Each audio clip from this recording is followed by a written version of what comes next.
In this video, we're gonna take a look at how to recreate Persona 5 victory screen.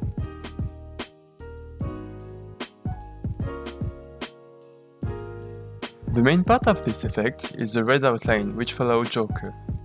There is also the red stripes which goes in front and behind him. And in Persona 5, the character is running around in a circle endlessly. I went to Mixamo in order to download a running character that will be used as a base for the effect. I created a scene using HDRP with some cubes to have a simple background. Then I imported my model and its animation. I created a new graph and recreated the directional outline. The principle here is to take the view coordinate and convert them to object space coordinate, thanks to the transform node. Then we add the result to the vertices position, in order to have an outline which will always be drawn on the right of the mesh. I then duplicated my mesh, put it as a child, and created a new material using the shader we just made and assigned it to the duplicate. I then played with the parameters that are on the shaders in order to have this Persona 5 look. And here is the result. Now the next step is to make him run, like really run. In order to do this, I created a C-machine camera and made it follow the player with an offset. In order to make the character run around in a circle, I created a dolly track with 4 waypoints in form of a circle, and I put the character as a child of the dolly cart. Then I just had to use the position value in order to move the character. To make him move endlessly, I attached a simple script to my dolly cart, which allows to update the position of the cart every second by a given value called speed.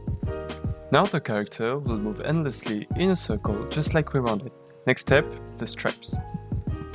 For the stripes, I went to Photoshop and I just followed the Persona 5 art style. I used the polygonal lasso, I filled my selection, and I used the drop shadow tool, and bam, it's as simple as it gets. I put them into Unity as a child of an empty game object, so I could easily move them all together. Now all I had to do was to use the animation tool in order to create a stripe animation, just like Super Smash. So we want the middle stripe to be drawn always on top of the character. You can do this either by using the text shader, which is included in any version of Unity. If you're using the latest version of HDRP, you can use the test property. It will basically allow you to indicate that you want an object to always be drawn on top, no matter its visibility.